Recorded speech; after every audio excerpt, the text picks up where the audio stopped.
지난주에 이어서 우리가 시편 49편 말씀 살펴봅니다. 이 고라 자손이 이 시편 49편 말씀을 전하고 있는 그 대상이란 뭇 백성들이죠. 세상의 거민들이라고 그랬습니다.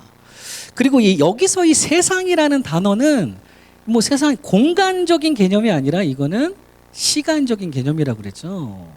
누구든 예외 없이 언젠가는 그 끝이 한정이 되어 있는 그 사람의 세상, 그 사람의 일생을 의미하는 표현이 바로 이 세상이라는 단어였습니다. 그렇게 하나님 앞에서 모두 각자의 한 뼘 인생이라고 그랬죠. 한 뼘 인생도 안 되죠. 하나님 앞에서는 뭐가 되겠습니까? 먼지와 같은 인생이죠. 한 뼘 인생을 살아갈 수밖에 없는 그 끝이 반드시 정해져 있는 이 세상의 모든 이들에게 전하는 인생에 관한 말씀이 바로 이 49편 말씀인데요. 이 저자인 고라 자손 역시도 이제는 그 누구에게도 이 정도로 인생을 말할 수 있을 정도로, 거론할 수 있을 정도로 지금은 꽤나 나이 지긋한 이 노년의 완전 파파 할아버지의 모습으로 그렇게 보입니다. 그 파란만장한 인생의 끝자락에 이제 섰죠. 고라 자손이. 그간 고라의 자손이라는 이름으로 예전 민수기 때 하나님께 반역을 저질러서 저주를 받았다던 그 죄악된 고라의 자손이라는 이름으로 지금까지 살아오면서 정말 쉽지 않았겠죠. 진짜 주홍구 씨 같이 계속 쉽지 않았을 겁니다. 모든 게 쉽지 않았고요.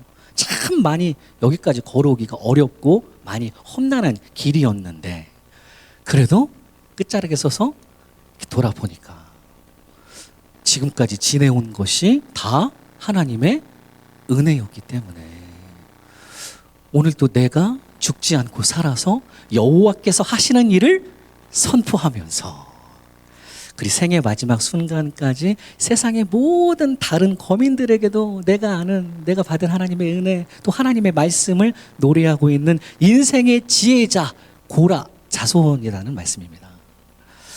이렇게 노년의 고라 자손이 짧은 일생을 살아가고 있는 모든 사람들에게, 우리들에게 전하고 있는 바로 인생의 지혜와 명철이 가득 담긴 잠언과도 같은 말씀이 바로 시편 49편인데요.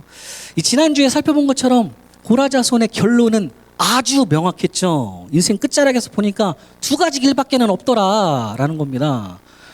딱 두 개의, 오늘 본문 전체적으로 13절과 15절에 딱 두 개의 셀라밖에는 없다고 그랬습니다. 이게 느낌표처럼 강점을 빵빵 찍어서 얘기를 했죠. 두 개 나란히 놓고 보면 이렇죠. 13절, 이것이 바로 어리석은 자들의 길이며 그들의 말을 기뻐하는 자들의 종말이로다. 셀라. 그러나 하나님은 나를 영접하시리니 이러므로 내 영혼을 수월의 권세에서 건져내시리로다. 셀라. 두 개밖에는 없다라는 겁니다. 누구 중 하나밖에는 안 되죠. 어리석은 자들의 길이냐, 아니면 하나님께서 나를 그 마지막 순간에 영접해 주시는 그 길을 걸어갈 것이냐.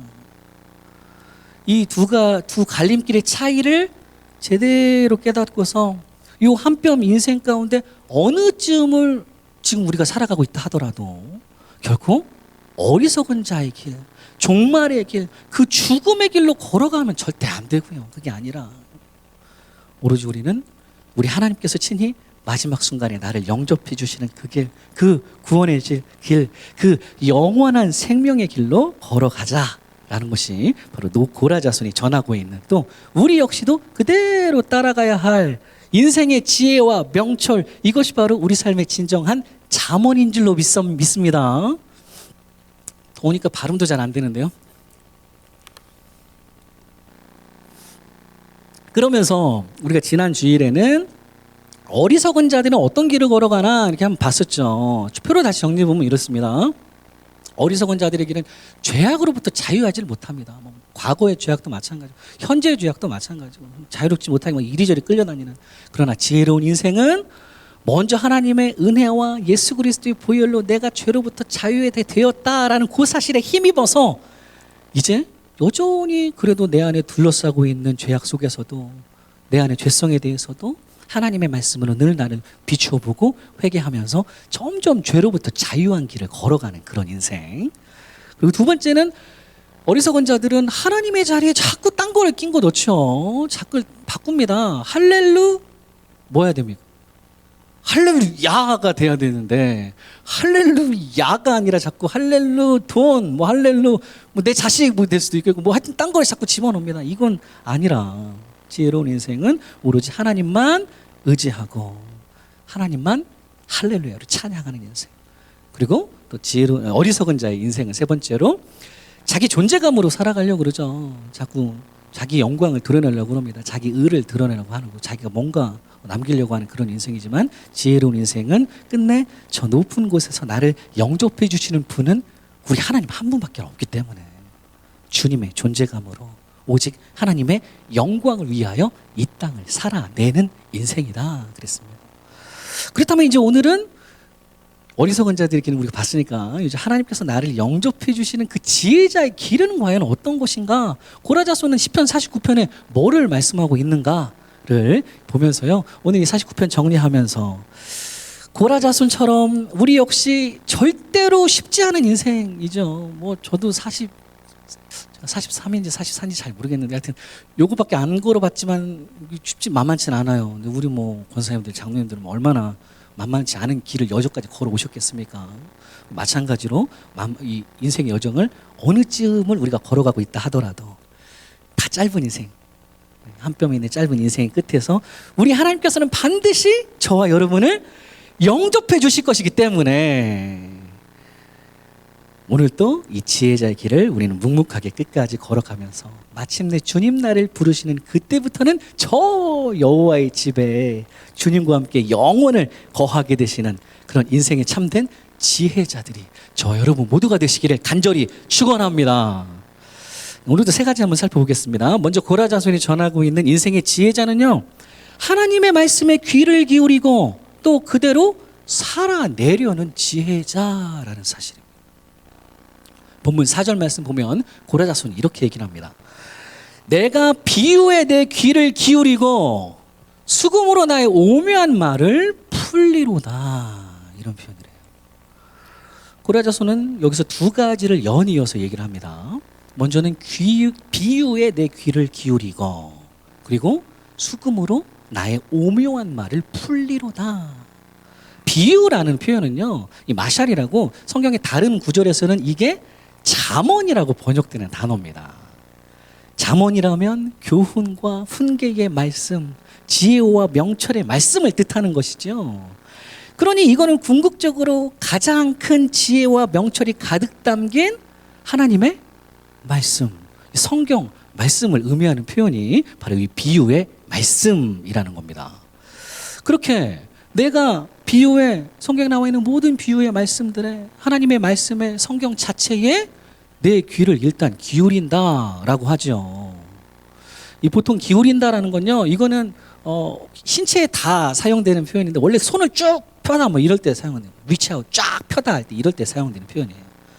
모세가 홍해 바다에서 손을 지팡이를 잡고 쫙 펼 때도 똑같은 단어 쓰였습니다. 뭘 쫙 필 때마다 사용되는 단어예요. 그러니까 귀를 우리가 귀는 잘 못 움직이긴 하여튼 귀를 쫙 핀다는 얘기는 그만큼 하나님의 말씀에 귀를 쫑긋 세우고 이제 우리말로는 쫑긋 세우고 이제 귀를 기울인다라는 의미겠죠. 그만큼 성경 말씀에 내 귀를 세워 경청한다라는 거. 그런데 경청만 하고 끝나는 것이 아니라 그 다음 보니까요, 이어서 수금으로 나의 오묘한 말을 풀리로다라고 말합니다.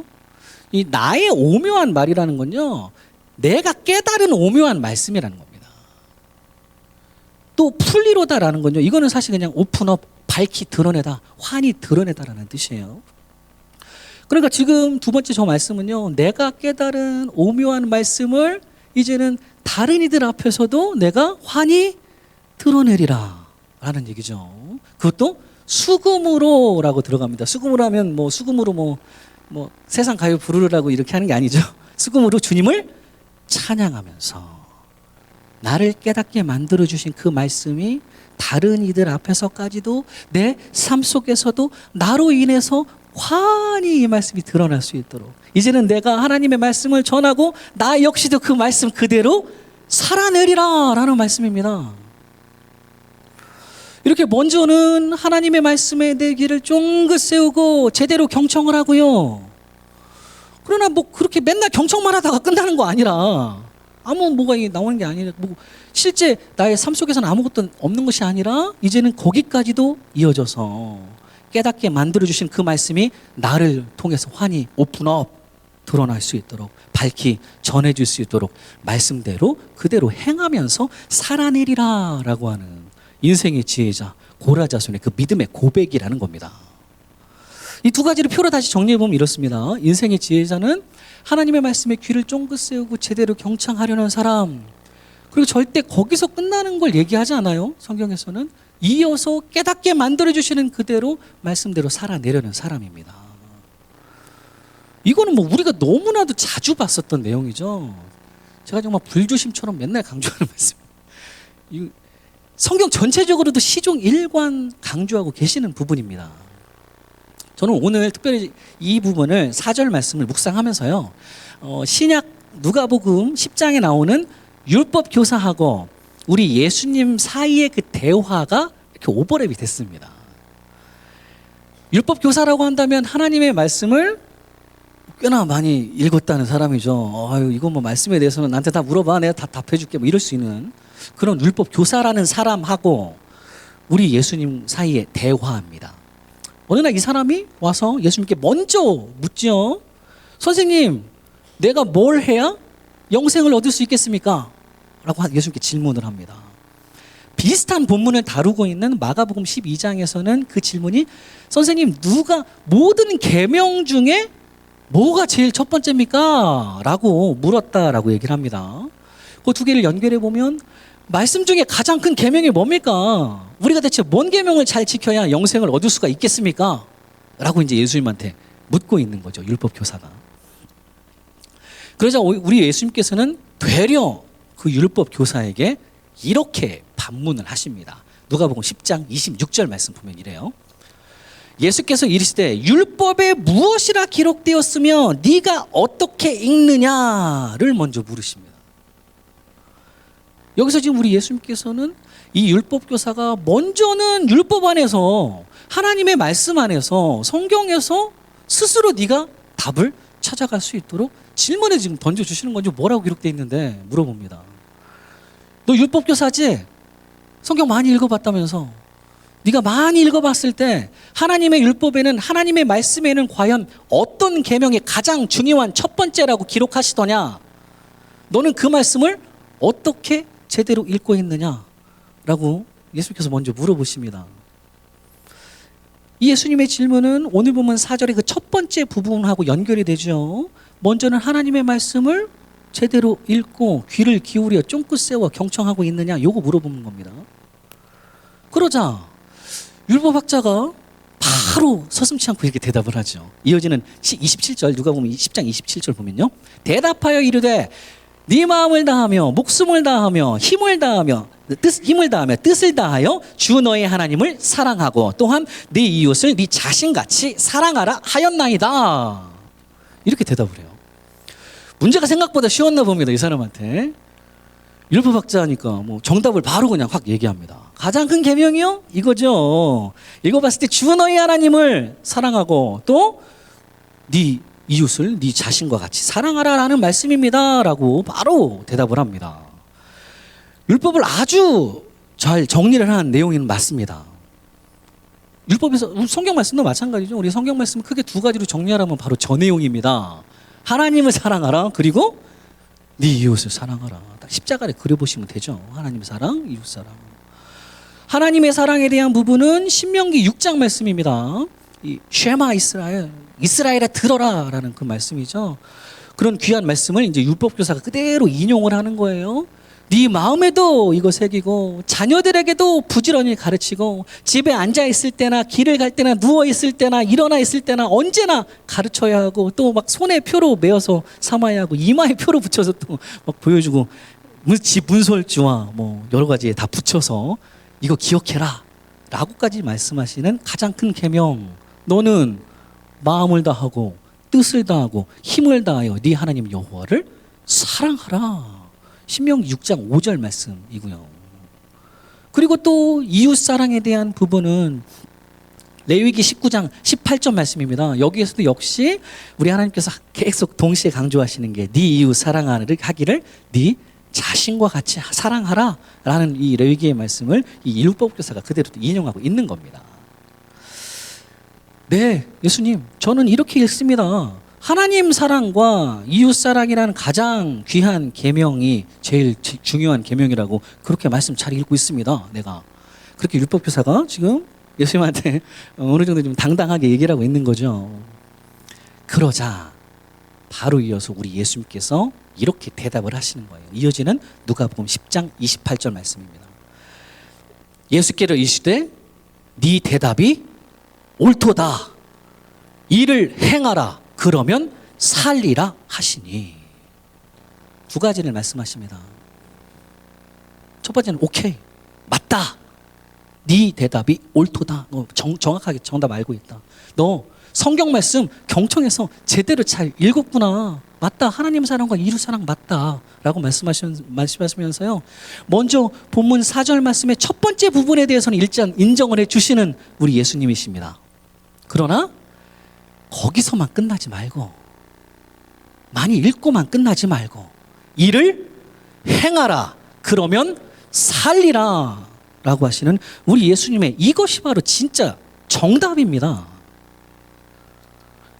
오늘 본문 4절에서도 고라자손이 말하고 있는 그 두 번째 내용이죠. 말씀의 나를 통해서 오픈되는 거, 풀리로다. 먼저는 성경 말씀에 귀를 쫑긋 세워서 제대로 읽어야 하는 거, 경청하고 읽어야 하는 거, 이거는 기본이죠. 이거는 신앙인이라고 그러면 기본입니다. 기본도 안 된 신앙인 되면 안 되고요.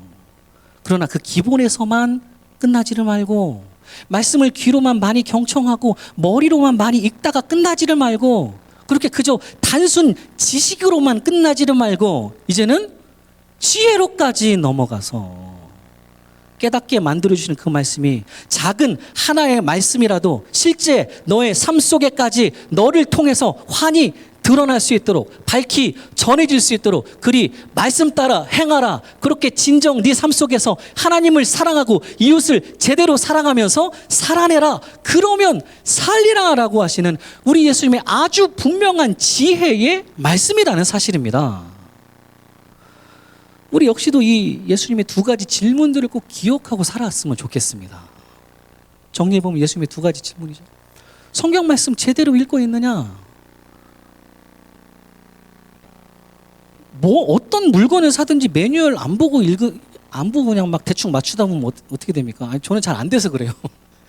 그런 재주가 없어서 그런지 매뉴얼을 잘 안 읽으면 잘 못 맞춥니다. 뭐 가다가 막 완전 뒤집어 엎어가지고 막 바퀴가 여기 달려 있고 막 이렇게. 애기들 유모차 만들 때도 그랬는데, 하여튼 매뉴얼 제대로 읽어야죠. 매뉴얼 모르고 우리가 어떻게 삽니까? 어떻게 살아갈 거예요? 성경 말씀 제대로 읽고 있느냐? 너의 귀를 기울여 경청하고 있느냐의 첫 번째 질문. 그리고 거기서 끝나면 안 된다고 말씀하십니다. 그 말씀대로 이어서 행하고 있느냐? 너의 삶을 말씀 따라 살아내고 있느냐? 풀어내고 있느냐? 이 두 가지.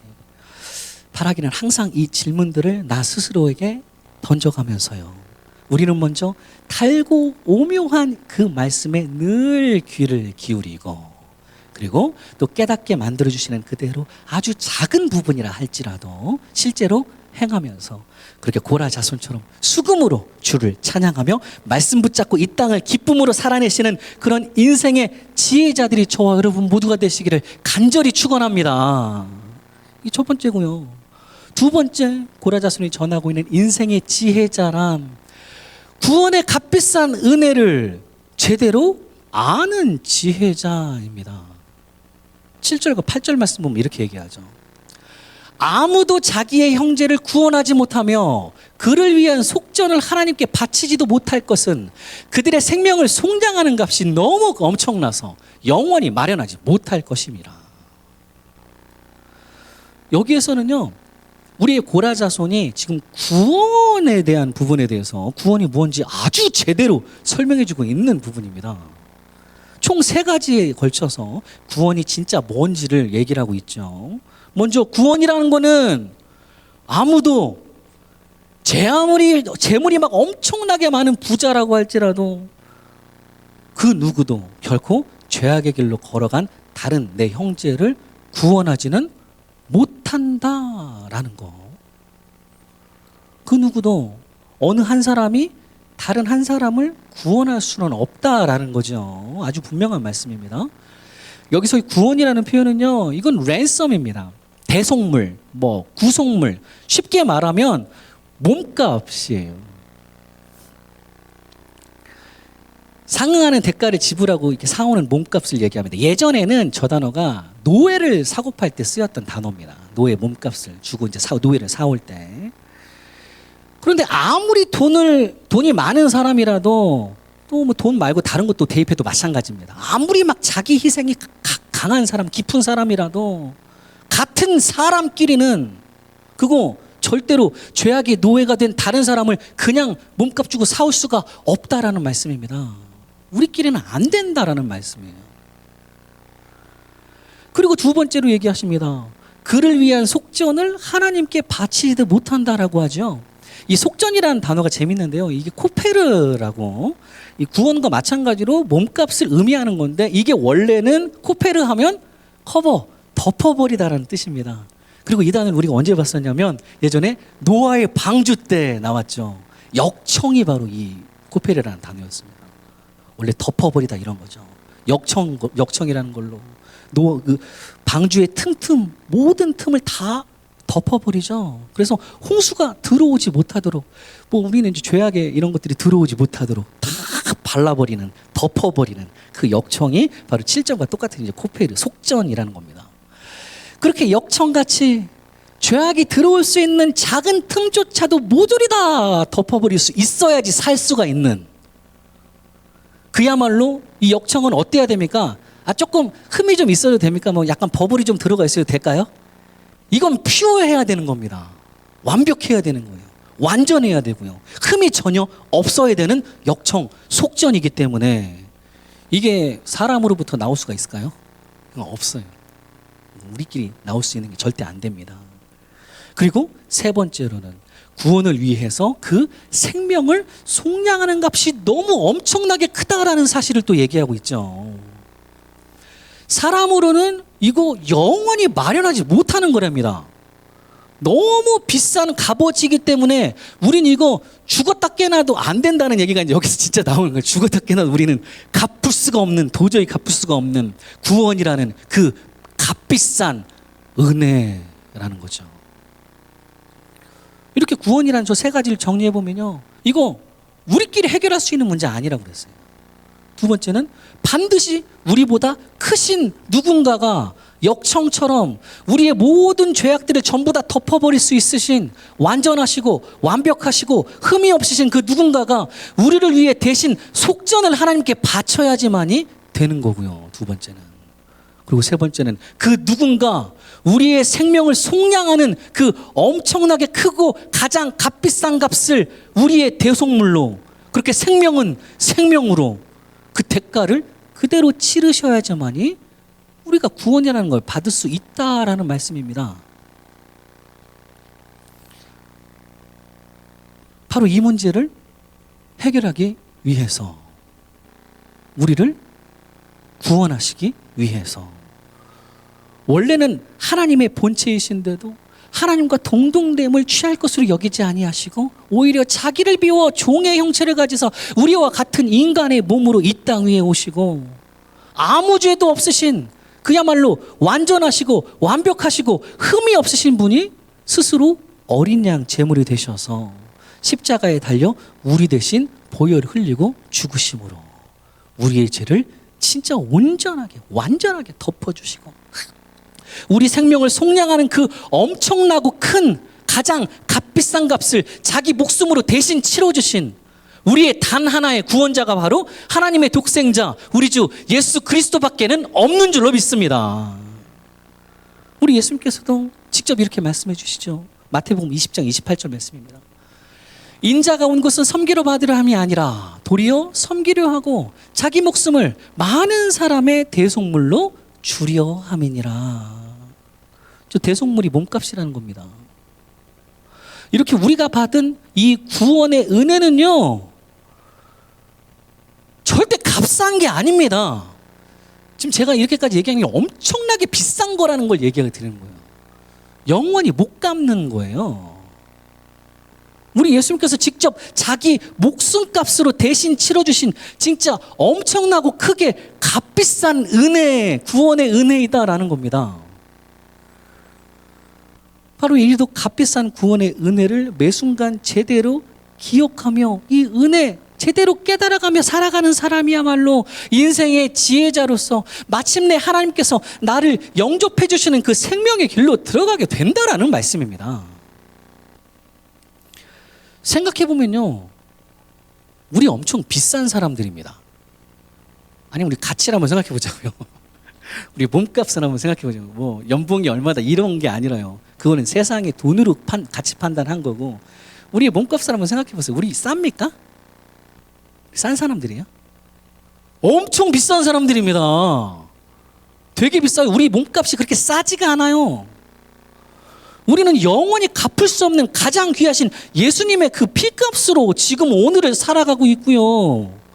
그리고 먼 훗날 저 영원한 하늘나라에서도 주님과 영원히 살아가게 될 하나님의 자녀이기 때문에 우린 절대 싼 사람 아니고요. 우린 정말 비싼 사람들, 진짜 소중한 사람들입니다.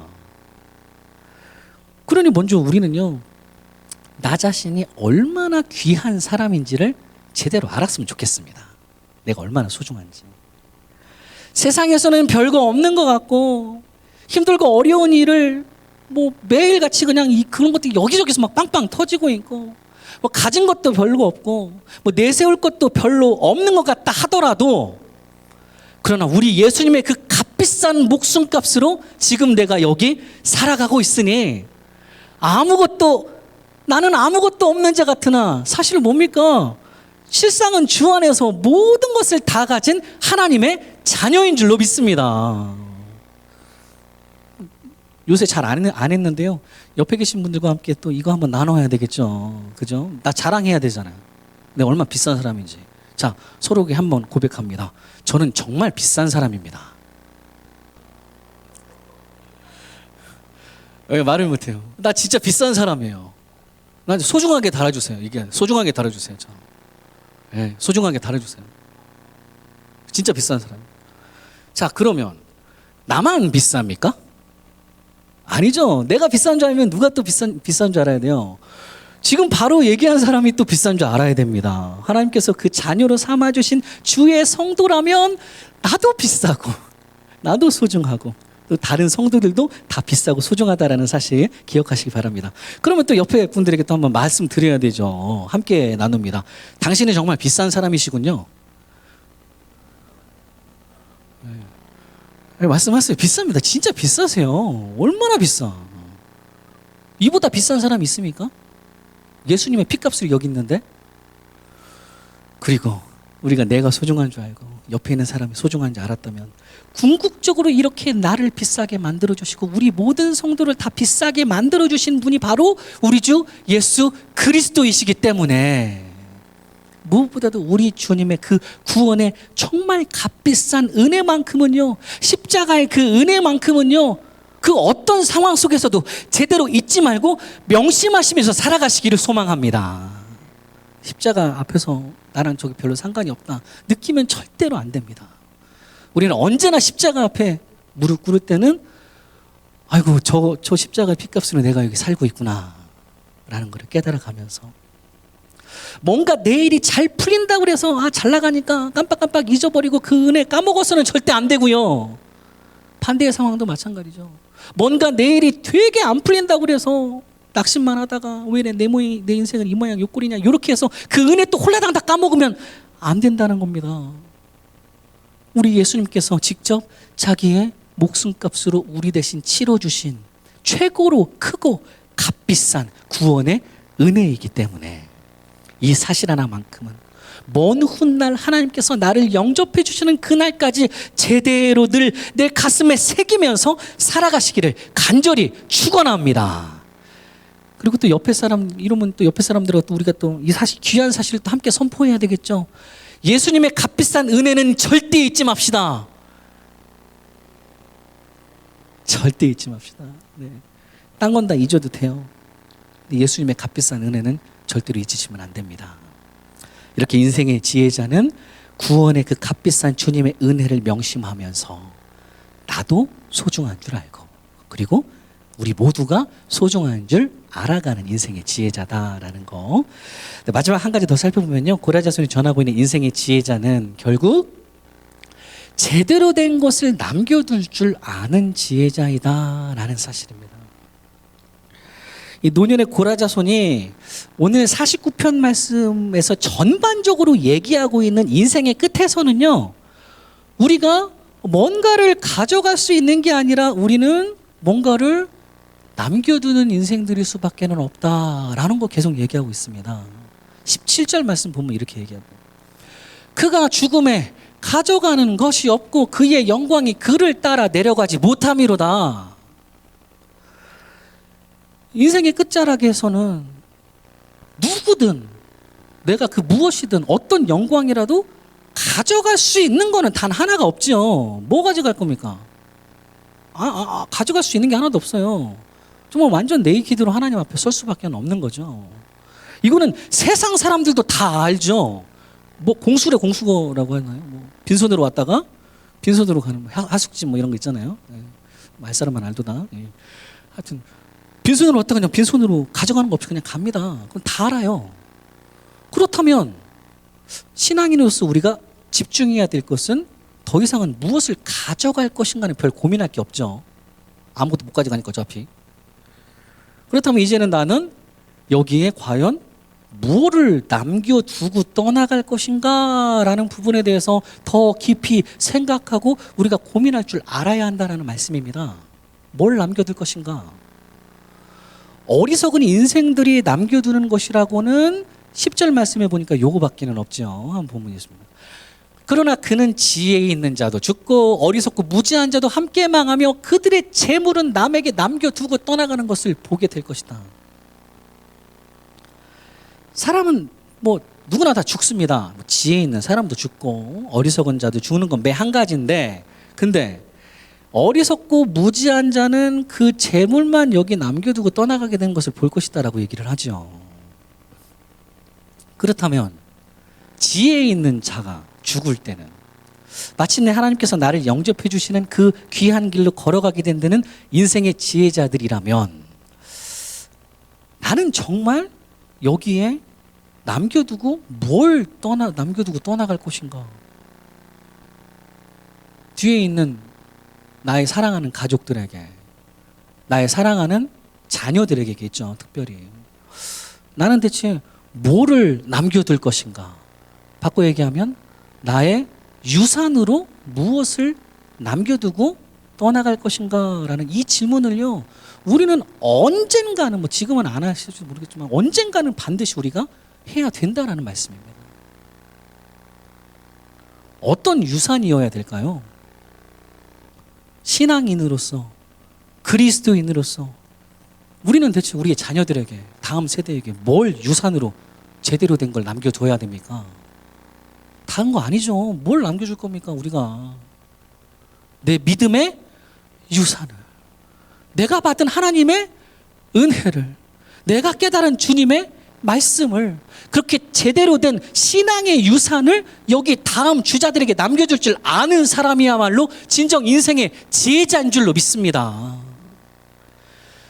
요즘 새벽 예배 때 우리가 사사기 말씀을 쭉 묵상하고 있는데요, 사사기라고 한다면 그야말로 세대가 흘러가면 갈수록 더더욱 나락으로 막 이렇게 나선역으로 막 추락하는 그런 성경의 대표적인 암흑의 시대가 바로 사사 시대입니다. 쫙 막 계속 나락으로 떨어지죠. 근데 그때도 분명 보면 맨날 이렇게 완전히 뭐 일직선으로 떨어지는 건 아닙니다. 나선형이라고 그래서 살짝 올라갈 때가 또 있어요. 그때도 분명 이스라엘 백성들 안에 가끔이긴 하지만 회개하는 내용이 분명 있습니다. 이 사람들 회개해요. 회개 안 하지 않습니다. 회개하고요, 막 여호와 하나님만 내가 섬기겠습니다 막 이러고, 그리고 실제로도 어느 기간은 섬깁니다. 그렇게 잠깐 바짝 올라가는 그런 신앙의 고백들이 나타나기도 하는데, 그럼에도 불구하고 어찌 이 사사시대는 가면 갈수록 그렇게 세대에서 세대로 넘어갈수록 죄악의 방향으로만 더 흘러가는 모습을 볼 때에 그들의 실패 주요 원인을 두 가지로 뽑을 수가 있습니다. 저는 그 두 개 다 달리기에다가 비유를 하고 싶은데요. 먼저 그들의 인생은요, 장거리 달리기에서, 마라톤에서 실패를 했고요. 그리고 또 그들의 인생은 바통을 뒤에다가 잘 전달해야 되는 이어 달리기에서도 실패를 했다라는 사실입니다. 사도 바울이 달리기에다가 우리의 인생을 비유를 하잖아요. 그렇듯이 신앙인으로서 우리가 달려가야 할 인생길이란, 이거는 단거리 아닙니다. 단거리 달리기 50m, 100m 바짝 끝났어. 아휴, 이거 아니라는 거예요. 저도 단거리는 좀 자신 있는데 장거리는 좀 잘 안 되긴 하는데, 하여튼 단거리 달리기 아닙니다. 신앙인으로서 우리가 달려갈 인생길이란 장거리, 마라톤이라는 거예요. 우리 믿음의 경주는요, 힘들어도 꽤 오래 참고 달려가야만 하는, 이거는 마라톤, 장거리 달리기라는 겁니다. 그저 왕년에 옛날에 나 단거리 한번 제대로 빨리 뛰어봤어, 요거 정도로는 결코 이 마라톤이라는 엄청나게 긴 힘든 믿음의 경주를 끝까지 완주할 수가 없다라는 거예요. 지금 이 순간에도 땀 흘리며 믿음의 다른 박질을 우리가 계속 움직여 나가야 빨리 달릴 것 같지는 아닌 것 같아요. 페이스 유지해서 그대로 끝까지 달려가는, 주님 말씀 붙잡고 달려가는 이 장거리 달리기 부분에서 사사시대는 일단 본인들이 먼저 실패를 했고요. 잠깐 하다가 말아버리고요. 그러니 그 뒤따라오는 다음 주자들에게, 다음 세대들에게 과연 무엇을 바통으로 넘겨뒀겠습니까? 뭘 남겨뒀겠어요?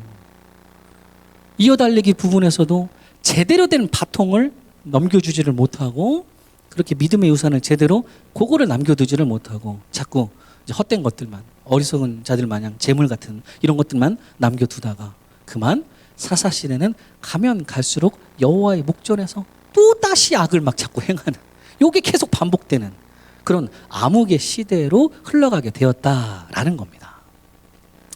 바라기는 사사시대와 같은 과오를 우리는 절대로 범하지 않게 되기를 소망합니다. 먼저는 우리가 이 장거리 달리기란 인식이 필요한 것 같아요. 장거리 마라톤에서 결코 쉽지 않아도, 많이 힘들고 어려워도 묵묵하게 말씀 붙잡고 이 믿음의 경주를 끝까지 달려나가야 하겠고요. 그리고 또 뒤따라오는 주자들에게 뭘 남겨둘 것인가. 내가 지금 내 손에 쥐고 있는 바통이라고 하는 거 맞죠? 프랑스어로는 바통이고 영어로는 이제 배턴이라고 그러나? 하여튼 이 배턴을 남겨둔, 우리 손에 지금 뭔 배턴이 들려져 있습니까? 한번 생각해 봤으면 좋겠습니다. 내가 무슨 바통을 넘겨줄 것인가?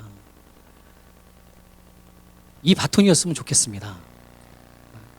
이 바통 제대로 넘겨주고 우리는 또 주님 만나러 갔으면 좋겠습니다.